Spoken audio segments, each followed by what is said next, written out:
जय हिंद दोस्तों, स्वागत है आप सभी का मिस्टर एकेडमी जबलपुर में।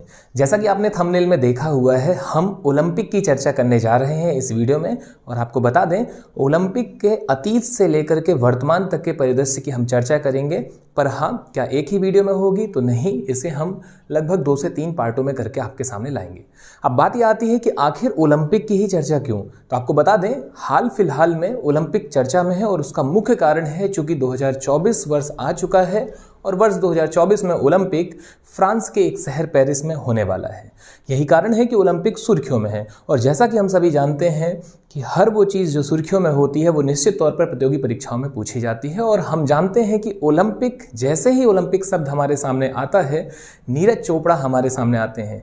क्योंकि विगत ओलंपिक यानी कि 2020 के टोक्यो ओलंपिक, जो कि 2020 में नहीं हो पाए, वह कोविड के कारण स्थगित हुए और 2021 में हुए उस ओलंपिक में नीरज चोपड़ा जी ने जैवलिन थ्रो में भारत के लिए गोल्ड लाया था।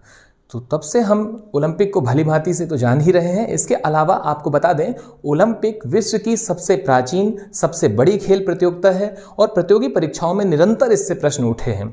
यही कारण है कि हमने आज का एक टॉपिक ओलंपिक के रूप में उठाया है। इसके अलावा आपको बता दें कि स्पोर्ट्स के जितने भी महत्वपूर्ण टॉपिक हैं, उन सभी को हम इस श्रृंखला के अंतर्गत कंप्लीट करेंगे।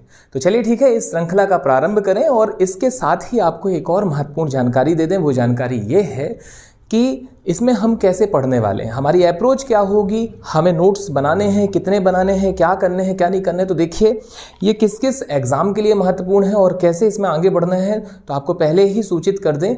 मुख्य तौर पर जितने भी एक दिवसीय प्रतियोगी परीक्षा होती हैं, जितने भी एग्ज़ाम हैं, वनडे एग्ज़ाम, उन्हें तथा पीसीएस एग्जाम में जहाँ जहाँ पर स्पोर्ट्स एक विषय के रूप में सम्मिलित किया गया है और उसके यदि आप बिंदुओं को उठा करके देखेंगे तो उसमें आपको ओलंपिक, राष्ट्रमंडल, एशियन गेम्स और इसके अलावा बाकी गेम्स भी उसमें हमें देखने मिलते हैं।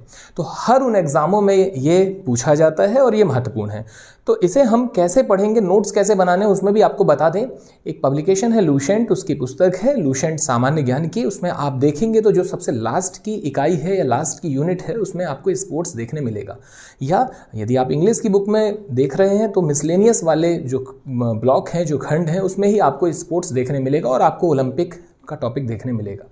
तो वहाँ आप इसे ओपन कर लीजिए और साथ ही जो भी आपको अतिरिक्त तथ्य उसमें देखने मिले आप नोट डाउन करते चले जाइए, या आप इसका एक अलग से नोट्स भी बना सकते हैं। पर हाँ, आपको बता दें, ज़्यादातर डाटा चूँकि वहाँ अवेलेबल है तो हमें इसे बहुत ज़्यादा परेशान होने की आवश्यकता नहीं है। बस हमें इसे सुनना है, इसे देखना है और आप पाएंगे कि जैसे ही ये पूरी श्रृंखला कंप्लीट होगी, आपका स्पोर्ट्स में जितने भी प्रश्न पूछे जाते हैं निश्चित तौर पर वो आपसे बनेंगे, आपकी इसमें एक ठीक ठाक कमांड हो जाएगी। तो चलें इसे प्रारंभ करें। सर्वप्रथम तो आपको बता दें कि ओलंपिक गेम्स जब हम देखते हैं तो हमें देखने मिलता है कि ये 2 दफ़ा स्टार्ट हुए। एक बार ये प्राचीन ओलंपिक खेल के रूप में देखने मिले और इसके बाद एक दफ़ा ये हमें आधुनिक ओलंपिक खेल के रूप में देखने मिलते हैं। आप जब बात करते हैं प्राचीन ओलंपिक खेलों की तो आपके सामने लूसेंट में जो चंद पंक्तियां हैं उसमें सबसे पहला पॉइंट देखने मिलता है कि प्राचीन ओलंपिक खेल यूनान के ओलंपिया शहर में 776 ईसा पूर्व में प्रारंभ हुआ। अब देखिए, इस पंक्ति में हमारे लिए जो इंपॉर्टेंट है वो ये है कि भाई जो प्राचीन ओलंपिक खेल हैं उनसे सीधा क्वेश्चन पूछा जाएगा कि इसका प्रारंभ कहाँ पर हुआ या इसकी उत्पत्ति कहाँ पर हुई। तो आपका इसका आंसर होगा कि पहली बार जो ये हैं ये वर्ष 776 ईसा पूर्व में खेले गए। कहाँ पर खेले गए? तो ओलंपिया में खेले गए। अब देखिए, इसका भी क्या कारण है, इसके नामकरण का क्या कारण है कि ओलंपिक ही इसका नाम पड़ा।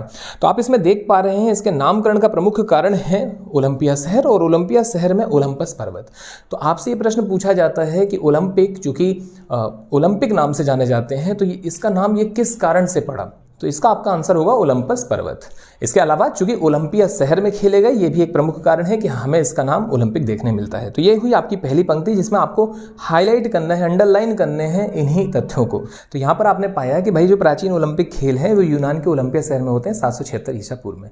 अब देखिए, आपका कॉन्सेप्ट क्लियर है कि नहीं है, ईसा पूर्व क्या होता है, ठीक है, या ईस्वी क्या होता है। अब देखिए, 776 ईसा पूर्व से ये प्रारंभ हुए और आप आगे देखते हैं तो आपको इसमें 3rd रो में देखने मिलता है कि ये खेल तब से 4 वर्षों में एक बार 394 ईस्वी तक खेले गए। तो ये ईसा पूर्व और ईस्वी का फंडा आपका क्लियर होना चाहिए, जिसे हम इंग्लिश में BC और AD के नाम से भी जानते हैं।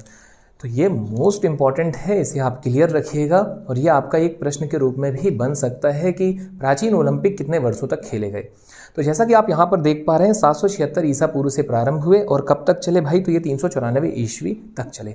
एक्चुअल में होता क्या है कि इन्होंने एक बेस माना, इन्होंने जीरो पे रखा किसे, तो हमने यहाँ पर पाया कि ईसा मसीह को, ठीक है। और ईसा मसीह के जन्म के पहले और ईसा मसीह के जन्म के बाद, तो जन्म के बाद की स्थिति को इन्होंने ईस्वी मान लिया और उसके पहले की स्थिति को इन्होंने ईसा पूर्व यानी कि बीसी माना और उसके बाद में एडी। तो यहाँ पे आपका ये क्लियर होता है कि 776 ईसा पूर्व का मतलब हुआ कि उनके जन्म के पहले। अब 776 के बाद में आपका आएगा 775, फिर 774, मतलब हम उल्टा आ रहे हैं। क्यों? क्योंकि जन्म तो हमने जीरो को माना है। तो जैसा कि हम एक मैथमेटिक्स में भी हम देखते हैं कि जीरो, फिर उसके बाद में 1 2 3 4 5 पॉजिटिव में जाते हैं और जब हम नेगेटिव में जाते हैं तो -1 -2 -3। तो मतलब क्या हो रहा है कि हम उल्टा आ रहे हैं, 10 से 9, 9 से 8, 8 से 7। तो वैसा ही 776 ईसा पूर्व से हम रिटर्न हो रहे हैं। कहाँ तक आएंगे? तो ये चलते चलते 700, 600, 500, 400, 300 करते हुए हम जीरो पे आएंगे और फिर जीरो से 1 2 3 4 करते हुए हम ईस्वी में चले जाएंगे। उम्मीद है आपका ये कॉन्सेप्ट क्लियर हो रहा होगा और आपको चीजें समझ में आ गई होंगी। अब आपका एक सामान्य सा क्वेश्चन यहाँ पर बनेगा, वो क्वेश्चन ये होगा कि आखिर ये कितने वर्षों तक चले। तो हमने देखा 776 हमें उठाना है यहाँ और यहाँ हमारा 394, ठीक है। 776 ईसा पूर्व से हमें उठा करके 394 ईस्वी तक लेके जाना है। तो 776 से 394 को जब आप ऐड करते हैं तो टोटल वर्ष निकल आते हैं कि टोटल कितने वर्षों तक ये प्राचीन ओलंपिक चले। तो आपका इसका आंसर होगा 1169। आप इसे ऐड कीजिए, 776 को प्लस 394 आप कीजिए, आपका आंसर आपके सामने होगा लगभग 1169 वर्षों तक प्राचीन ओलंपिक खेल चले। इसमें आप पाते हैं जो सेकंड रो में है वो ये कि पहली बार यह खेल ग्रीक देवता ज्यूस के सम्मान में खेला गया। देखिए ये ग्रीकों के देवता थे, दरअसल में उनके कुल 12 देवता थे। उन 12 देवता में से एक देवता है ज्यूस, जिनके सम्मान में ये गेम खेले गए। तो हम यहाँ पे पाते हैं कि ये जो गेम है ये कहीं ना कहीं धार्मिक आधार पर भी चल रहे हैं। धार्मिक आधार पर ये प्रतियोगिताएं चल रही हैं, मतलब इसमें धर्म है, रिलीजन से जुड़ा हुआ है। मैं आपको ये इसलिए हिंट करा रहा हूं कि ये रिलीजन से जुड़ा हुआ है क्योंकि आगे ये ओलंपिक बंद होते हैं और आधुनिक ओलंपिक देखने मिलते हैं। तो जब प्राचीन से बंद होकर के और आगे चल करके हमें ये पुनः स्टार्ट होते देखने मिलते हैं, पुनः इनका प्रारंभ होता है, तो वहां पर हम पाते हैं कि आधुनिक ओलंपिक। तो आखिर क्या कारण था बंद होने का, वहां पर ये धर्म जरूर आएगा, उसे हम वहां डिस्कस करेंगे। तो अभी फिलहाल हम इसमें देखते हैं कि भाई पहली बार यह है किस देवता के सम्मान में खेले गए, तो इसका आंसर है ग्रीक देवता ज्यूस के सम्मान में। अब बात आती है कि याद कैसे रखें। देखिए बहुत आसान है याद रखना। ओलंपिक एक खेल है और हम सभी जानते हैं कि स्पोर्ट्स में जितने भी प्लेयर्स होते हैं उन्हें बहुत ज़्यादा आवश्यकता होती है जूस की, ग्लूकोज की। तो हम ऐसे याद रख सकते हैं कि भाई जूस जो है जूस की, ठीक है। तो जूस से ज्यूस, ये आपका याद रहेगा। आगे बढ़ते हैं, आगे आप देखेंगे कि ये 4-4 वर्षों में लगातार खेले जाते थे। तो एक तो प्रश्न ये है कि भाई प्राचीन कितने वर्षों में खेले जाते थे, तो 4-4 वर्षों के अंतराल में खेले जाते थे। और आधुनिक भी आपको बता दें 4-4 वर्षों के अंतराल में खेले जाते हैं। जैसे आप देखते हैं 2020 का टोक्यो ओलंपिक, हालांकि ये एक अपवाद स्वरूप है कि 2020 में चूंकि कोविड के चलते नहीं हो पाया, तो 2021 में हुआ और 21 के 3 वर्ष बाद ही हो रहा है। पर यदि हम देखें तो इसका जो एक पैटर्न है वो 4-4 ईयर का है। तो आपसे क्वेश्चन पूछा जाएगा 4-4 वर्षों वाला, ठीक है। कितने वर्षों के अंतराल में ये गेम आयोजित कराए जाते हैं, तो आपका इसका करेक्ट आंसर होगा 4 वर्षों के अंतराल में। आगे हम बढ़ते हैं। आगे बढ़ने के इस क्रम में हमें यहाँ पर देखने मिलता है कि फिर रोम के राजा थियोडोसियस के आदेश के कारण इन खेलों का आयोजन बंद कर दिया गया। देखिए ये महत्वपूर्ण है भाई, ठीक है। रोम के राजा थियोडोसियस, इसे आप हाईलाइट रखिएगा, अंडरलाइन रखिएगा। नोट्स यदि आप बना रहे हैं तो आप नोट डाउन कर लीजिएगा कि रोम के राजा थियोडोसियस के कारण या उनके आदेश के कारण इसे क्या किया गया, बंद कर दिया गया। तो अब यहाँ पर दरअसल में बहुत सारे कारण हैं, विविध आयाम हैं, राजनीतिक मसला है, धार्मिक मसला है। वास्तव में हुआ ये, यूनान पर रोम का अधिकार हो गया था और रोम के जो राजा थे थियोडोसियस, वो उनकी इन प्रथाओं को नहीं चलने देना चाहते थे क्योंकि ये धार्मिक प्रथा थी। और आप देखते हैं सबसे पहले जब भी कोई किसी क्षेत्र पर अधिकार करेगा, जैसा कि हमने देखा हमारे भारत में भी हमें देखने मिलता है, जब ब्रिटिशर्स आए और उन्होंने, यानी पहले ईस्ट इंडिया कंपनी जो आई और उन्होंने धीरे धीरे जब वो व्यापार से आपके राजनीति में हस्तक्षेप करने लग गए, तो आप पाएंगे कि उन्होंने बजट निकाला विशेष तौर पर अंग्रेजी शिक्षा के लिए। उन्होंने बजट निकाला, ईसाई मिशनरियों को बुलाया कि यहाँ पर ईसाईकरण किया जाए, ईसाई धर्म को यहाँ पर प्रचार प्रसार किया जाए। मतलब वो मुद्दा क्या है आप उसको समझिए। मुद्दा ये है कि किसी भी विपक्षी के धर्म को हम क्या करने का प्रयास करेंगे, दबाने का प्रयास करेंगे। ये होता ही है। मतलब जो भी आप देखिएगा कि जितने भी आप देशों को उठा लें, उनमें जिसने भी राज किया है उन्होंने उसके धर्म को नीचे किया है और अपने धर्म को ऊपर की ओर लाया है। तो पतन और उत्थान जो ये आपको देखने मिल रहा है, ठीक है। ठीक ऐसा ही यहाँ यहाँ पर है, रोम के राजा नहीं चाहते थे कि भाई इनका धर्म जो है, क्योंकि ये धार्मिक खेल ना, धर्म के आधार पर आप देख रहे हैं यहाँ पर इन्होंने जो स्टार्ट किया था वो ज्यूज के सम्मान में स्टार्ट किया था, तो इनके देवता थे, तो उनने उसे क्या करना चाहा, सबसे पहले उसे ही समाप्त कर दिया। तो ये गतिरोध धीरे धीरे देखने मिला था, धीरे धीरे रुकावट आ रही थी खेलों में, और फाइनली उन्होंने डिसीजन ले लिया कि भैया इसे बंद कीजिए। तो ये भी एक क्वेश्चन पूछा जाता है कि प्राचीन ओलंपिक खेल प्रारंभ कब हुए, बंद कब हुए, किसके द्वारा बंद कराए गए, तो रोम के राजा थे थियोडोसियस। तो आपका ये पहला पैरा जो है ये कंप्लीट होता है। नेक्स्ट पैरा में हम देखते हैं आधुनिक ओलंपिक खेल प्रतियोगिता का प्रारंभ हमें देखने मिलता है 6 अप्रैल 1896 को फ्रांस के बैरोन पीरे डी कोबार्टिन के प्रयासों से यूनान के एथेंस शहर में हुआ। तो भैया ये महत्वपूर्ण रहेगा आपका क्या कि लगभग कितने समय के अंतराल के बाद ओलंपिक हमें दोबारा देखने मिले। तो हम कह सकते हैं चूंकि 394 के इर्द गिर्द में ये बंद हुए थे और ये देखने मिले 1896, तो मोटे तौर पर यदि हम देखें तो लगभग 1500 वर्षों के अंतराल के पश्चात हमें ये खेल दोबारा से स्टार्ट होते नजर आए। और हमने यहाँ पर पाया कि अब जो हमारे प्रतियोगी परीक्षा के लिए क्वेश्चन बन रहे हैं वो कौन कौन से क्वेश्चन है। तो देखिए नो डाउट यहाँ से पहला क्वेश्चन तो यही होगा कि दोबारा से ये कब प्रारंभ हुए। तो दोबारा से ये प्रारंभ होते हैं 1896 में, 1896 में, पहला पॉइंट। दूसरा पॉइंट आपको बता दें ये किनके प्रयासों से हुए, ये भी इंपॉर्टेंट है, बैरोन पीरे डी कोबार्टिन, इसे आप जरूर नोट कीजिएगा। और अगला बिंदु आपको यहाँ पर देखने मिलता है कि इसका प्रारंभ कहाँ पर हुआ, तो यूनान के एथेंस शहर में हमें देखने मिलता है। देखिए यूनान ही आंसर हम कैसे लगाएंगे, बहुत आसान है भाई। जब पहली बार ये प्रारंभ हुए थे तो यूनान में ही प्रारंभ हुए थे, तो अब जब हम इसे दोबारा से स्टार्ट कर रहे हैं तो हमने क्या किया, हमने उसी जगह को ही, मतलब बैरोन पीरे डी कोबार्टिन, चूंकि ये तो वहां से है ही, बहरहाल इनके ही प्रयासों से हुआ तो इनने वहीं पर स्टार्ट करवाया। यूनान का ही एक शहर है एथेंस, ओलंपिया एक शहर था जो कि क्या हुआ था, रोम के राजा जब वहां पर आक्रमण करते हैं, जब वहां पर उनका अधिकार होता है तो उन्होंने उसे ध्वस्त कर दिया था। तो जैसे ओलंपिया ध्वस्त हुआ, उस शहर ध्वस्त हुआ, वैसे ही ओलंपिक को भी उन्होंने अंत ही कर दिया था। बहरहाल आगे हमें देखने मिलता है आधुनिक ओलंपिक खेलों का प्रारंभ, और यहां से आधुनिक की शुरुआत होती है जो निरंतर 1896 से 4-4 वर्षों के अंतराल में हमें वर्तमान तक देखने मिलते हैं। और आपको बता दें ओलंपिक वर्तमान में 4 प्रकार से देखने मिलता है। पहला ग्रीष्मकालीन ओलंपिक, दूसरा शीतकालीन ओलंपिक, तीसरा पैरा ओलंपिक, और चौथा हमें देखने मिलता है यूथ ओलंपिक। आपको बता दें ये चारों ओलंपिक 4-4 वर्षों के अंतराल में खेले जाते हैं।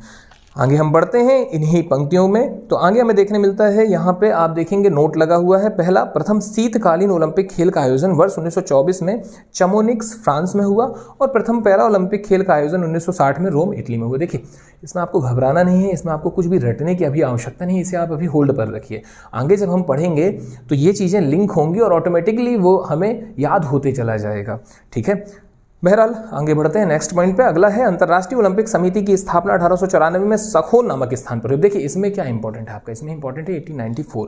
भाई आप इस बात को समझिए कि 1896 से जब आप ओलंपिक कंडक्ट कराना चाह रहे हैं, हो रहा है, शुरू हो चुका है, उसके पहले की या उसके इर्द गिर्द की यदि हम पृष्ठभूमि में या उस दौरान यदि हम जाएं तो आप बताइए कि क्या डायरेक्टली ऐसे हो सकता है कि उठे और जाकर के खेलना चालू कर दिया? नहीं भाई, उसके लिए एक प्रॉपर विधिवत, चूंकि है कैसा गेम ये, आप इसमें सभी लोगों को इकट्ठा कर रहे हैं, एक बड़ी प्रतियोगिता है, तो इसके लिए हमें एक संस्था चाहिए। तो वही पॉइंट हमें यहाँ देखने मिलता है। IOC इंटरनेशनल ओलंपिक कमेटी, अंतर्राष्ट्रीय ओलंपिक समिति की स्थापना 1894 में सखोन नामक स्थान पर होती है। तो ये सभी बिंदु आपके लिए महत्वपूर्ण है, आप इसे हाईलाइट कीजिए, नोट कीजिए और इसका बारंबार रिवीजन कीजिए। आप विश्वास कीजिए ये जब भी किसी भी एग्जाम में आपको देखने मिलेगा, निश्चित तौर पर वो प्रश्न आपका होगा, डेफिनेटली आप उसमें सटीक आंसर लगाएंगे। तो अंतर्राष्ट्रीय ओलंपिक समिति की स्थापना 1894 में सखोन नामक स्थान पर हुई थी। इसका मुख्यालय लोशाने स्विट्जरलैंड में है। आधिकारिक भाषा से भी क्वेश्चन होते हैं, हेड ऑफिस से भी होते हैं, कहाँ पर हुई थी स्थापना इससे भी होते हैं। तो आपका यहाँ पर देखने मिला भैया हेड ऑफिस कहाँ पर है, लोशाने स्विट्जरलैंड। इसके अलावा जो ऑफिशियल लैंग्वेज है वो यदि हम देखते हैं तो हमें देखने मिलती है अंग्रेजी और फ्रेंच, यानी इंग्लिश और फ्रेंच देखने मिलती है। देखिए इंग्लिश तो नो डाउट होगी ही होगी, क्यों होगी, क्योंकि सभी देशों के लोग इकट्ठे हो रहे हैं ना, तो ऐसी कोई एक भाषा आपको रखनी होगी जो सभी देशों में आपको देखने मिलती है। और हम देख रहे हैं कि वर्तमान परिदृश्य में आपका इंग्लिश, ऐसा कोई भी क्षेत्र नहीं है जहाँ पर इंग्लिश भाषी नहीं है, जो नहीं जान रहे इंग्लिश को, क्योंकि सहज है, आसान है, भाषा है। तो आप यहाँ पर देखते हैं अंग्रेजी। नेक्स्ट फ्रेंच, ये भी है। नेक्स्ट है अंतर्राष्ट्रीय ओलंपिक समिति के सक्रिय सदस्य देशों की संख्या वर्तमान में कितनी है, ये भी एक प्रश्न के रूप में पूछा जा सकता है। तो इसका आंसर होगा 105। तो अब तक हमने जितना जो कुछ देखा उसमें हमने कहीं ना कहीं प्राचीन ओलंपिक खेलों के परिदृश्य को देखा, वहां से उठा करके हम आधुनिक तक लेकर के, और उस बीच में जो भी कुछ हुआ, जितनी भी घटनाएं घटित हुई, चाहे रोम का यूनान पर अधिकार करना हो और चाहे उनके इस धर्म के आधार पर चल रहे इस खेल को, जैसा कि उस दौरान राजा ने समझा, चाहे उसे बंद करने का हो या उसे पुनः से प्रारंभ करने का। हमने सारे महत्वपूर्ण बिंदुओं को यहाँ पर कवर किया और हमने एक जो बहुत महत्वपूर्ण चीज़ है वो ये कि हमें पढ़ना कैसे है, उसका एक सलीका, उसका एक तरीका हमने यहाँ पर देखा। आगे हम बढ़ते हैं, हमारे सामने एक टेबल हमें यहाँ देखने मिलती है। इस टेबल में आप देखेंगे अंतर्राष्ट्रीय ओलंपिक समिति के अब तक के अध्यक्ष आपको देखने मिल रहे हैं। देखिए, आपको बता दें, अब IOC यानी इंटरनेशनल ओलंपिक कमेटी गठित की जा चुकी है। समय है 1894 का, 1894 का वो वर्ष है। अब बात आती है कि इस ओलंपिक कमेटी में कोई तो होगा, कोई एक हेड होगा निश्चित तौर पर। तो उन सभी के आंकड़ों को हम देखते हैं। तो हमारे सामने एक लाइन है, अंतर्राष्ट्रीय ओलंपिक समिति ओलंपिक खेलों को संचालित कराने वाली संस्था है। नो डाउट ये तो है ही, इससे कोई आपका प्रश्न नहीं बनने वाला है। नेक्स्ट है, इस समिति की एक कार्यकारिणी होती है, एक एग्जीक्यूटिव बॉडी होती है और उस बॉडी में आपको बता दें कौन कौन होता है। तो एक अध्यक्ष होता है, 3 उपाध्यक्ष होते हैं और 7 अन्य सदस्य होते हैं। ये बहुत महत्वपूर्ण रहने वाला है, इसे जरूर आप नोट रखिएगा, हाईलाइट कीजिएगा, आपके लिए महत्वपूर्ण है। एक अध्यक्ष, 3 उपाध्यक्ष और 7 अन्य सदस्य। अब वो जो अध्यक्ष है दोस्तों, उससे प्रश्न बनते हैं कि IOC के वर्तमान यानी इंटरनेशनल ओलंपिक कमेटी के वर्तमान हेड या वर्तमान अध्यक्ष कौन है। तो आपके सामने एक टेबल दी हुई है, यहाँ पर आप देख पा रहे हैं। और यदि आपने लूसेंट ओपन कर लिया है तब तो फिर आप समझ लीजिए रामबाण है वो इस समय पे स्पोर्ट्स के लिए, उसमें सब कुछ है। ठीक है, आपको बता दें, अगर आपने लूसेंट का स्पोर्ट्स कवर कर लिया है और साथ में आपने करंट अफेयर की कोई भी एक मैगजीन रख ली है, कुछ भी हालिया आंकड़े, मतलब प्रश्न कैसे बनेंगे, ओलंपिक के इतिहास से बनेंगे, ओलंपिक के परिदृश्य से बनेंगे, उसका अतीत से लेके वर्तमान परिदृश्य, वर्तमान में जो भी ओलंपिक, अब जैसे हम देख रहे हैं 2024 चल रहे, अगर पेरिस ओलंपिक जैसे ही संपन्न होता है उसके बाद आप ये मान करके चलिए कि टोक्यो ओलंपिक से अब वो वैसे प्रश्न नहीं बनने वाले हैं। अब वो हाँ, कुछ ऐसे यूनिक प्रश्न, चूंकि अब हमने देखा नीरज चोपड़ा ने वहां पर गोल्ड लाया, तो भाई वो कुछ एक यूनिक प्रश्न ऐसे बनेंगे, पर ज्यादा क्वेश्चन कहां से होंगे, अब वो रीसेंट वाले से। तो उम्मीद है आप समझ पा रहे होंगे अध्ययन कैसे करना है। टेबल आपके सामने है, इसमें आप देखते हैं पहला नाम डिमिट्रियास विकेलॉस, उसके बाद आप देखते हैं जो सबसे लास्ट में है वो है थॉमस बाख। देखिए, सबसे पहला जो है वो पूछा जाता है और इसके अलावा जो रिसेंट में है, वर्तमान में है, वो भी पूछा जाता है। तो वर्तमान में कौन है, वर्तमान में है थॉमस बाख जो कि जर्मनी के हैं, 2013 से हैं। और सबसे पहले वाले जो है वो है डिमिट्रियास विकेलॉस, यूनान से हैं, 1894 से 1896। और उसके बाद दूसरा बंदा है बैरोन पीरेडी कोबार्टिन जो कि कहाँ से हैं, फ्रांस से हैं। इसे आप आसान तरीके से विधिवत तौर पर आप इसे समझिएगा। देखिए, बहुत महत्वपूर्ण बिंदु है, दोनों से क्वेश्चन उठते हैं और अच्छे खासे क्वेश्चन उठते हैं। ठीक है, आप इसमें देखेंगे और हमें ये याद हो जाएगा, बहुत आसान है, इसमें कोई कठिनाई नहीं है। आप इसमें देख पा रहे हैं भाई, पहला बंदा है डिमिट्रियास विकेलॉस और कहाँ से, यूनान से है।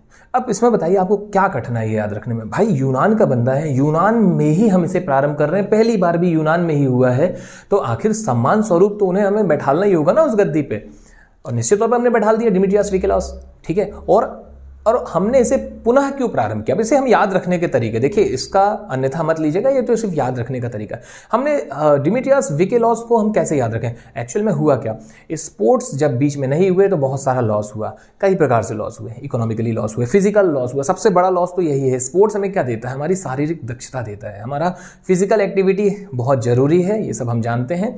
तो हम यहाँ पर देखते हैं भाई हमें लॉस हुआ, लॉस, तो हमने पाया कि आधुनिक और प्राचीन के बीच में हमें क्या हो रहा है, लॉस हो गया बेवजह। तो हमने जब आधुनिक स्टार्ट किए तो पहला बंदा जो हमने बैठाया वो है डिमिट्रियास विकेलॉस। Next Baron पीरेडी कोबार्टिन। अब 1896 तक तो ये रहे, पर बैरोन पीरेडी कोबार्टिन जिनके प्रयासों के चलते ये प्रारंभ हुआ, तो अब उन्हें भी तो हमें बैठालना था भाई उस गद्दी पे, वो हेड हैं। तो हमने सेकंड नंबर पर किसे बैठाला, वहां पर बैरोन पीरेडी कोबार्टिन को, जो कि कहां से हैं, फ्रांस के हैं। और कब से कब तक रहेंगे आप देखिएगा इसमें, 1896 से 1925, 1925 तक वो इस पद पर थे, अध्यक्ष के पद पर थे। और इसके बाद और भी नाम है, आप तनाव मत लीजिए, वो नाम पढ़े पढ़ जाए तो पढ़ लो भैया, नहीं पढ़े पढ़ जाए तो छोड़ दो, मत टेंशन लो। आप सबसे लास्ट वाले में आ जाओ, और लास्ट का बिंदु आपको देखने मिलता है थॉमस बाख, जो कि कहां से हैं, जर्मनी के हैं, 2013 से हैं, वर्तमान तक है। मतलब हम कह सकते हैं कि 10 वर्ष प्लस इन्हें भी होने जा रहा है। थॉमस बाख अनेकों बार पूछा गया है, IOC के वर्तमान अध्यक्ष, वर्तमान हेड कौन है, आंसर होगा थॉमस बाख। कहां से हैं, जर्मनी से हैं। अगला बिंदु हमको यहां पर देखने मिलता है दोस्तों, भारतीय ओलंपिक परिषद की स्थापना 1924 में की गई और सर जे टाटा इसके प्रथम अध्यक्ष थे। देखिए ये भी इंपॉर्टेंट है, भारतीय ओलंपिक परिषद, जैसे कि वहाँ होता है IOC इंटरनेशनल ओलंपिक कमेटी, वैसे यहाँ पर भी है IOC इंडियन ओलंपिक काउंसिल। आप देखेंगे काउंसिल का मतलब होता है परिषद, तो भारतीय ओलंपिक परिषद, दोनों के फुल फॉर्म में थोड़ा थोड़ा अंतर है, फुल फॉर्म से प्रश्न बन सकते हैं, उसे भी आप नोट कर लीजिएगा। मैं फिर से यहाँ पर रिपीट कर रहा हूँ, IOC इंटरनेशनल ओलंपिक कमेटी है और IOC एक है जो कि क्या है, आपका इंडियन ओलंपिक काउंसिल, ठीक है, भारतीय ओलंपिक परिषद। 1924 में इसकी स्थापना की जाती है। इसके पहले अध्यक्ष, पहले हेड थे सर जे टाटा। ये सारे बिंदुओं को आप नोट करते चले जाइएगा। अगला बिंदु यहाँ पर दोस्तों बहुत महत्वपूर्ण है, इसे जरूर नोट कीजिएगा, निश्चित तौर पर यह पूछा जाएगा। अंतर्राष्ट्रीय ओलंपिक समिति की पहली भारतीय महिला सदस्य नीता अंबानी है। पहली भारतीय महिला सदस्य आपको देखने मिल रही है, कौन? नीता अंबानी। देखिए, आईओसी ने 4 अगस्त 2016 को 52 वर्षीय अंबानी को सदस्य के रूप में चुना। वह भारत से आईओसी की वर्तमान में एकमात्र सक्रिय सदस्य हैं। वह 70 वर्ष की उम्र तक इससे जुड़ी रहेंगी। अब जैसे ही हमने यहाँ पर देखा कि 2016 में 52 वर्ष की थी ये, और ये कब तक जुड़ी रहेंगी? 70 तक जुड़ी रहेंगी, यानी कि 52 से 70, मतलब आप देखेंगे 18 वर्ष तक ये इसमें जुड़ी रहेंगी। तो आप 2016 में 18 को जोड़ दीजिए, तो 16 में जब आप 18 को जोड़ते हैं तो आप पाते हैं 2034 तक ये इसकी सदस्य रहेंगी। ठीक है, ये इसके सदस्य के रूप में हमें देखने मिलेंगी। बहरहाल, तो ये थी पूरी चर्चा ओलंपिक के इतिहास से जुड़ी हुई, ओलंपिक के पूरे एक परिदृश्य कि कैसे हम इसमें पाते हैं कि प्राचीन ओलंपिक से आधुनिक ओलंपिक में हमें यहाँ पर पहुँचाया गया। आगे अब हम बात करेंगे ओलंपिक के कुछ आदर्शों की, कुछ महत्वपूर्ण जो प्रतीक हैं इनके, चाहे वह ध्वज हो, चाहे वह इनका उद्देश्य हो, या इसके अलावा इनका मसाल को अपनाना या शुभंकर को अपनाना, इन सभी की चर्चा अब हम आगे करने जा रहे हैं। आप वीडियो के अंत तक बने रहिए दोस्तों, आपको सारा कुछ आपका कंप्लीट हो जाएगा। इसमें आप देखिए, सबसे पहले आपको यहाँ पर देखने मिलता है ओलंपिक के आदर्श। ओलंपिक के आदर्श में पहला पॉइंट है ओलंपिक ध्वज, ओलंपिक फ्लैग। तो बैरोन पीरेडी कोबार्टिन, अब ये पूरा पैरा आपके सामने है। अब इस पैराग्राफ में क्या महत्वपूर्ण है वो आपको बता देते हैं, आप उसे हाईलाइट कर लीजिएगा। बैरोन पीरेडी कोबार्टिन के सुझाव पर 1913 में ओलंपिक ध्वज का सृजन हुआ। देखिए, 1913 नहीं पूछा जाएगा, ओलंपिक ध्वज का सृजन होना पूछा जा सकता है किसके प्रयासों से, तो इसका आंसर है बैरोन पीरेडी कोबार्टिन। नेक्स्ट, जून 1914 में इसका विधिवत उद्घाटन पेरिस में हुआ तथा इस ध्वज का सर्वप्रथम 1920 के एंटवर्प ओलंपिक में फहराया गया। आपके लिए महत्वपूर्ण है 1920 का एंटवर्प ओलंपिक। 1920 के एंटवर्प ओलंपिक में इसे पहली बार फहराया गया। किसके प्रयासों से लाया गया? बैरोन पीरेडी कोबार्टिन के। तो बस हो गया, 2 ही तथ्य इसमें से आपके इंपॉर्टेंट है। पहला ये कि भाई ये सुझाव किसका था, ये किसके दिमाग की उपज थी, तो वो बंदा है बैरोन पीरेडी कोबार्टिन। बैरोन पीरेडी कोबार्टिन वही हैं। देखिए, इन्हें जनक कहा जा रहा है। जनक क्यों कहा जा रहा है? ये बहुत सारी चीजें कर रहे हैं, लगभग सब कुछ तो इन्हीं के दिमाग की उपज है। तो ये हमारे वही अध्यक्ष हैं जो 1896 से 1925 तक आईओसी के यानी इंटरनेशनल ओलंपिक कमेटी के हेड भी रहे, और उन्हीं के सुझाव पर ये ध्वज अपनाया गया। कब अपनाया गया? 1920 के एंटवर्प ओलंपिक में अपनाया गया। आगे बढ़ते हैं। आगे हमें इसमें देखने मिलता है दोस्तों ध्वज की पृष्ठभूमि कैसी है। तो ध्वज की पृष्ठभूमि है सफेद, सफेद पृष्ठभूमि है। आप देख पा रहे हैं, इमेज आपके सामने है। इसका जो बैकग्राउंड है वो कैसा है? वो व्हाइट है और सिल्क का बना है ये। ठीक है, ये भी एक आप देखिएगा, नोट कीजिएगा, सिल्क का बना है। इसके अलावा इसमें 5 रंगीन चक्र हमें देखने मिलते हैं जो एक दूसरे से जुड़े हुए हैं। जैसे ऑडी का अगर आपने साइन देखा हो, ऑडी जो गाड़ी है, तो वैसे ही इसके छल्ले हैं जो एक दूसरे से कनेक्टेड हैं, जुड़े हुए हैं, जो किसको रिप्रेजेंट कर रहे हैं? जो यहाँ पे रिप्रेजेंटेटिव हैं किस चीज के? तो 5 महाद्वीपों के प्रतिनिधित्व करता है। नेक्स्ट है, साथ ही निष्पक्ष एवं मुक्त स्पर्धा का प्रतीक है। हाईलाइट करिएगा, निष्पक्ष एवं मुक्त स्पर्धा। नेक्स्ट, आप इसमें अब और कैसे क्वेश्चन हो सकते हैं? तो आप पाएंगे, देखिए, नीला चक्र जो है वो यूरोप को रिप्रेजेंट कर रहा है, काला चक्र अफ्रीका को, लाल चक्र उत्तरी एवं दक्षिणी अमेरिका को, इसके अलावा पीला चक्र एशिया को और हरा चक्र ऑस्ट्रेलिया को। तो ये तो बात हुई कि ये चक्र इसे रिप्रेजेंट करता है। मुद्दे की बात पर हम आते हैं। मुद्दे की बात ये है भाई कि आखिर ये हमारे दिमाग में बैठे कैसे, यही तो इंपॉर्टेंट है ना। एक शिक्षक का काम यही है कि आपके दिमाग में चीज़ों को सेट कर दें जो महत्वपूर्ण है। देखिए, मैं इसे दूसरे तरीके से भी आपके सामने ला सकता था। दूसरे तरीके में ये हो सकता था कि हम किसी और माध्यम से इसको उठाते और किसी और तरीके से आपके सामने रखते, पर मुद्दा ये है कि ये लूसेंट से भी तो डर खत्म हो जाए, क्योंकि उन्होंने तो एक पेज में चीटी जैसे छोटे छोटे अक्षर वहां पे रख दिए और सारे महत्वपूर्ण है, सब पूछे जा रहे हैं। तो भाई वो कवर कैसे हो? उससे बहुत सारे विद्यार्थियों को डर लगता है। उसी डर को खत्म करना है, ठीक है, क्योंकि डर के आगे जीत है, और लगातार लगे रहे तो निश्चित तौर पर सफलता तो मिलनी ही मिलनी है, स्वाभाविक सी बात है। तो आप इसे याद रखिएगा। याद रखने का बहुत आसान तरीका है। इसमें आप देखते हैं नीला चक्र यूरोप को प्रदर्शित करता है। याद रखने के तरीके हैं, यूरोप में आपको रो देखने मिल रहा है। रोने में क्या होगा दोस्तों? जब हम रोते हैं आंसू निकलेंगे, और हम जानते हैं कि पूरे मैप में नीले कलर से प्रदर्शित किया जाता है पानी को। आंसू क्या है? वही पानी है। ये याद रखने का तरीका है। तो रो का आंसर आप नीला लगाएंगे। यूरोप में रो आएगा, रो देख के आपको आंसर नीला लगा देना कि भाई पानी निकलेगा नीले कलर का। नेक्स्ट है, आप इसमें पाएंगे लाल चक्र आपको देखने मिल रहा है उत्तरी एवं दक्षिणी अमेरिका। देखिए, लाल क्या है दोस्तों? ठीक है, कृष्ण जी को आप देखते हैं, हर माँ यही चाहती है कि हमारा बच्चा बिल्कुल कृष्ण और वैसे ही ट्रीट किया जाता है। ठीक है, तो आप पाएंगे कि हम बच्चे को क्या बोलते हैं? लाल। ठीक है, तो लाल, तो कोई भी माँ नहीं चाहेगी, कोई भी माँ बाप नहीं चाहेंगे कि हमारा जो लाल है, जो बच्चा है, वो क्या रहे? गरीब रहे, तो अमीर रहे। तो अमेरिका में अगर आप अमीर शब्द को लिंक कर लें और यहाँ से आप लाल को उठा लें, तो लाल अमीर, आप आराम से आंसर लगा देंगे अमेरिका। ये दूसरा हुआ। तीसरा, आप पाएंगे हरा चक्र ऑस्ट्रेलिया। ऑस्ट्रेलिया में आप देखेंगे ट्रे आ रहा है, ट्रे को अगर आप ट्री कर दें, ऑस्ट्रेलिया को ट्री कर दें, तो ट्री जो होते हैं पेड़ वो हरे रंग के होते हैं, तो ऑस्ट्रेलिया का आंसर हो जाएगा आपका हरा चक्र। तो ये भी आपका कंप्लीट होता है। नेक्स्ट है काला चक्र अफ्रीका, ठीक है, काला का आप आंसर यहाँ पर लगा रहे हैं अफ्रीका, ठीक है, तो अफ्रीका आपका हो जाएगा काला। अफ्रीका के लास्ट में आपको ऑलरेडी का मिल रहा है, का से ही आप चालू कर दीजिए काला। नेक्स्ट है पीला, एशिया। एशिया दोस्तों आप पीला कलर अगर आप देखेंगे तो हल्का सा जो रंग होता है, ठीक है, वो हल्का अगर आप देखेंगे पीले टाइप के, जो चाइना वाला ब्लॉक है, ठीक है, वहाँ पर आप देखेंगे हल्का आपको पीले कलर में देखने मिलेंगे। तो ये हो जाएगा आपके याद रखने के सारे तरीके हो गए कि कुल मिलाकर के पीली मिट्टी से जोड़ लें या कैसे भी आप लिंक कर लें, पर आपको ये चक्र आपको याद होने चाहिए। तो इसमें आपसे डायरेक्ट क्वेश्चन पूछा जाता है। क्वेश्चन कुछ इस हिसाब से होते हैं, उदाहरण के लिए कि भाई हरा चक्र किसे रिप्रेजेंट कर रहा है, ठीक है, हरा चक्र किससे संबंधित है, या हरा चक्र किसको बता रहा है, यहाँ पे किसे दर्शा रहा है, किसका प्रतिनिधित्व कर रहा है, तो आपका आंसर होगा ऑस्ट्रेलिया। जैसे ही आया नीला चक्र तो आपका आंसर होगा यूरोप। काला चक्र की बात आ गई तो हमें पता है कि लास्ट में का अफ्रीका में ही आ रहा है, तो अफ्रीका। और इसके अलावा लाल चक्र आया तो उत्तरी एवं दक्षिणी अमेरिका की बात आ गई। पीला आ गया तो आंसर हो जाएगा एशिया। तो ये आपका पूरा ये ब्लॉक यहाँ पर होता है कंप्लीट। नेक्स्ट हमें देखने मिलता है ओलंपिक का उद्देश्य। देखिए कुछ भी हो, कोई भी गेम हो, कुछ भी हो, उनका कुछ ना कुछ मोटो होता है। तो ओलंपिक का क्या उद्देश्य है उसे हम देखते हैं, कैसे क्वेश्चन बनेंगे उसमें हम आते हैं। तो आप यहाँ पर पाएंगे कि 1897 में फादर डिडोन द्वारा रचित सिटियस, अल्टियस और फोर्टियस लैटिन में ओलंपिक के उद्देश्य हैं, जिनका अर्थ क्या है, जिनका अर्थ है तेज, ऊंचा और बलवान। तो अब बस आपको 3 ही शब्द इसमें से पढ़ने हैं कि उद्देश्य में क्या है। उद्देश्य Citius, altius, Fortius, Citius, altius, Fortius, और इनके अर्थ पूछ लिए जाते हैं डायरेक्ट।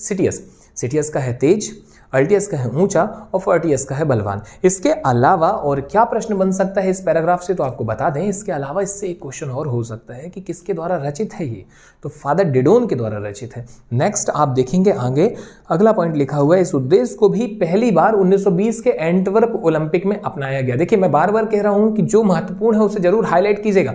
और आपको बता दें आखिर कुछ तो वजह है 1920 की, याद रखने का बहुत आसान तरीका होने वाला है, कुछ तो वजह है, ठीक है, कुछ वजह है क्या कि 1920 में ही सारी चीजें हो रही हैं। देखते चलिएगा आप, 1920 के एंटवर्प ओलंपिक में इसे अपनाया गया। आगे बढ़ेंगे आप पाएंगे 2021 में इसमें एक और शब्द जोड़ा जाता है जिसका अर्थ है एकजुटता और वर्ड है टुगेदर। दोस्तों इसे भी याद रखना बहुत आसान है। देखिए आप आखिर हुआ क्या था 2020 में, भाई कोविड हुआ, कोविड-19 2019 में फैला, 2020 में चारों तरफ कोविड के चलते क्या हुआ, ये ओलंपिक प्रभावित हुए, नहीं हो पाए, स्थगित हुए 2021 में। अब कोविड में क्या हो रहा था, कोविड के दौरान लोग दूर दूर हो रहे थे तो उन्हें एकजुट करना था, तो इसमें एकजुटता शब्द भी ऐड कर लिया गया। ये हमारा याद रखने का तरीका है। तो फाइनली अब हम इसमें देखते हैं कि हमें 4 देखने मिल रहे हैं इसके उद्देश्य में, 4 वर्ड हैं जो पूछे जाएंगे। रचित किसके द्वारा है, फादर डिडोन के द्वारा। 1897 में फादर डिडोन ने इसे रच दिया था। 3 वर्ड थे, कौन कौन से, सिटियस, अल्टियस, फोर्टियस। सिटियस का अर्थ है तेज, अल्टियस का अर्थ है ऊंचा और फोर्टियस का अर्थ है बलवान। याद रखने का तरीका बहुत आसान, सिटी और गांव 2 हम वर्ड देखते हैं, ठीक है, ये याद रखने के तरीके हैं। सिटी में हर कोई तेज है, बहुत तेज गति से आगे बढ़ रहे हैं, तो सिटियस का आंसर आप लगा देंगे तेज। फिर हम देखते हैं अल्टियस। एल्टीट्यूड क्या होता है दोस्तों, एल्टीट्यूड का मतलब होता है ऊंचाई, ठीक है, तो एल्टी, तो आप यहाँ पर पाएंगे अल्टियस। तो सिटियस के बाद में दूसरा है अल्टियस। अल्टियस को याद रखना आसान है कि भाई ऊंचाई और ऊंचा। और फोर्टियस में देखिए FOR, अगर आप इसे देखेंगे FORCE, फोर्स का मतलब क्या होता है, बल, तो फोर्टियस का आप लगा देंगे और बलवान, ठीक है, तो तेज, ऊंचा और बलवान। इसके अलावा 2021 में इसमें एक और वर्ड ऐड किया जाता है जो है टुगेदर का मतलब होता है एकजुटता, तो इसे भी याद रखना बहुत आसान होगा। और अब सबसे बड़ा महत्वपूर्ण मुद्दे की बात वो ये कि 1920 के एंटवर्प बेल्जियम ओलंपिक में इसे अपनाया गया था। इसे जरूर आप नोट रखिएगा भैया, ये महत्वपूर्ण होने वाला है। नेक्स्ट है ओलंपिक मसाल, ओलंपिक फ्लेम या मसाल, आपने देखा होगा, नहीं देखा तो आप यहाँ पर देख सकते हैं। ये रही मसाल आपके सामने, इमेज रहती है सामने तो थोड़ा सा और चीज़ों को समझना आसान हो जाता है।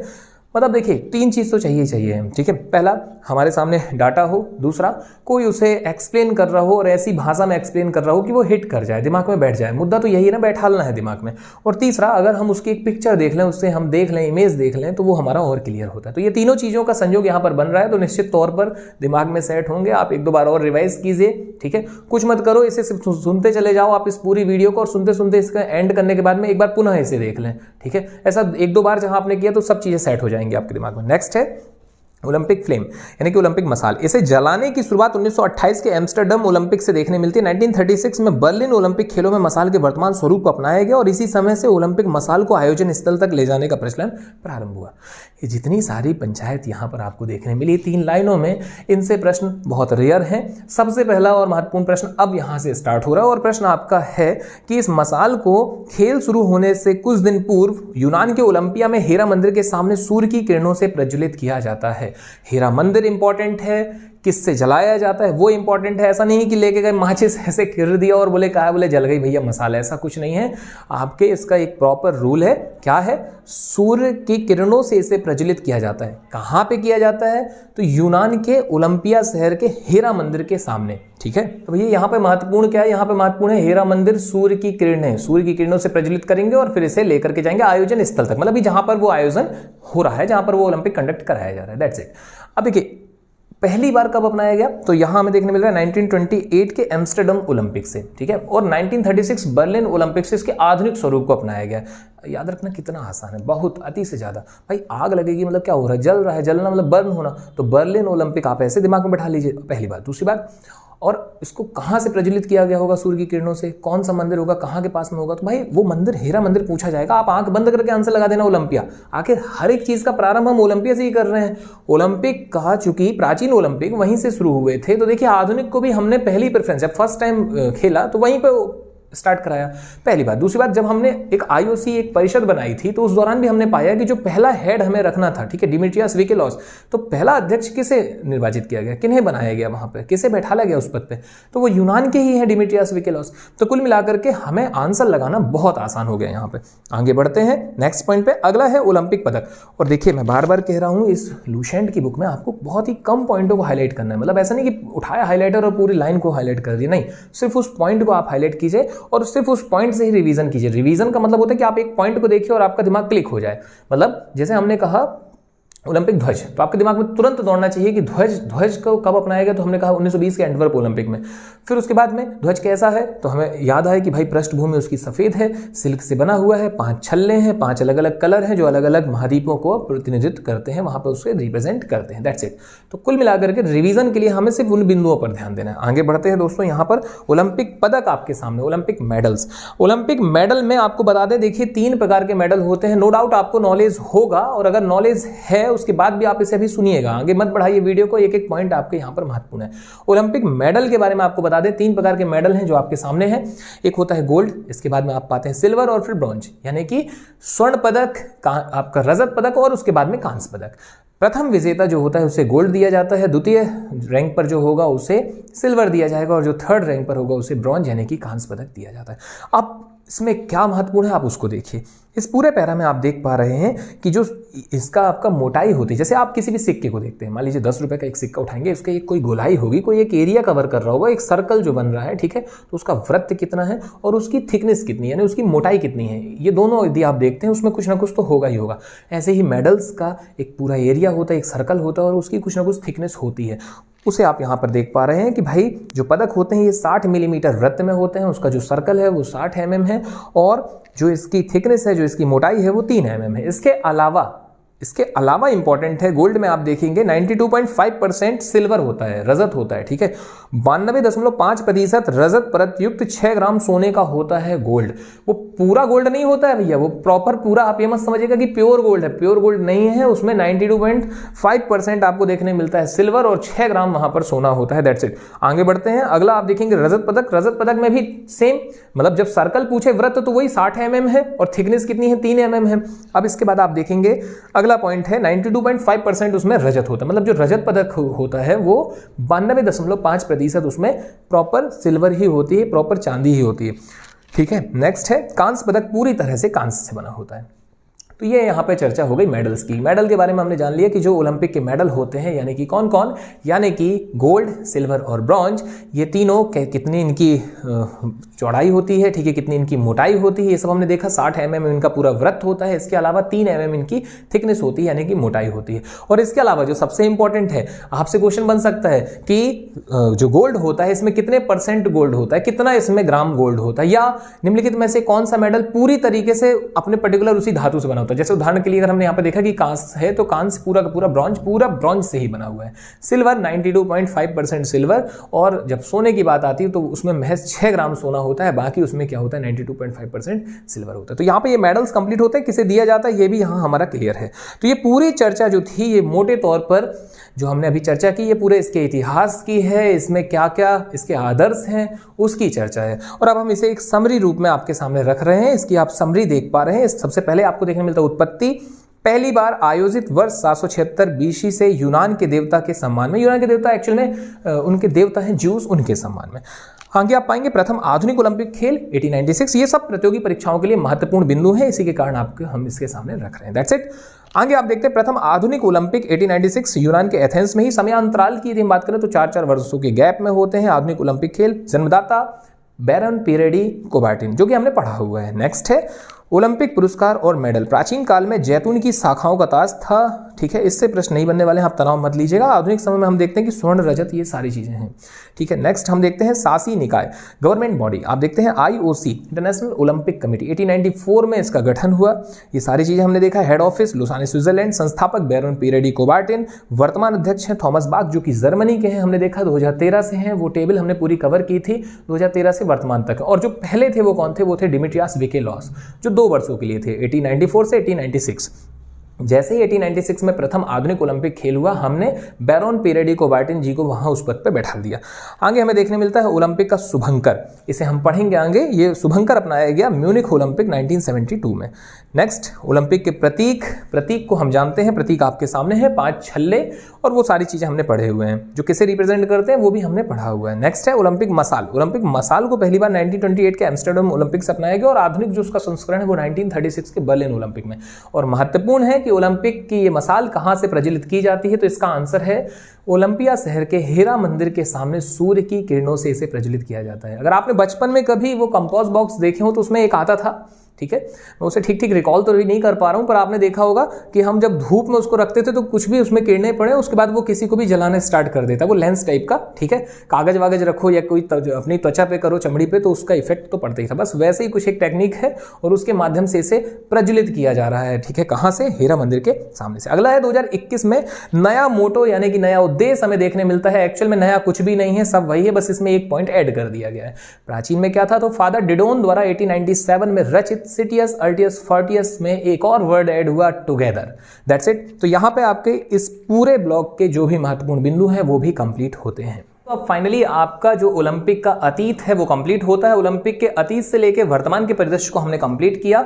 इसके अलावा हमने ओलंपिक के प्रमुख आदर्श देखे जिनसे महत्वपूर्ण प्रश्न बनते हैं और कैसे प्रश्न होते हैं वो भी हमने यहां पर देखा। आपको बता दें, जब हमारा पूरा ये सेगमेंट कंप्लीट हो चुका होगा तो हम सबसे लास्ट में कुछ महत्वपूर्ण प्रश्नों की एक श्रृंखला लेकर के आएंगे जिसमें हम चर्चा करेंगे कि कैसे प्रश्न पूछे जाते हैं। फिलहाल आपको बता दें, यहाँ इस वीडियो में हमने जितना जो कुछ भी पढ़ा है उसके आगे का अब हम कंटिन्यू करेंगे अपने सेकंड लेक्चर में, जिसमें हम मुख्य तौर पर ओलंपिक की जो टेबल आपके लूसेंट में दी गई है उस टेबल की चर्चा करेंगे और उनसे जुड़े हुए महत्वपूर्ण प्रश्नों को कंप्लीट करेंगे। इसके बाद हमारा एक तीसरा पार्ट होगा जिसमें हम ओलंपिक में भारतीय परिदृश्य को कंप्लीट करेंगे या भारतीय परिदृश्य में ओलंपिक, हम कैसा भी एक टॉपिक बना सकते हैं और उसमें हम सभी महत्वपूर्ण बिंदुओं को समेकित करेंगे। तो चलिए ठीक है, आज आपसे विदा लेते हैं, मुलाकात जल्द सेकंड पार्ट में। धन्यवाद, जय हिंद, जय भारत।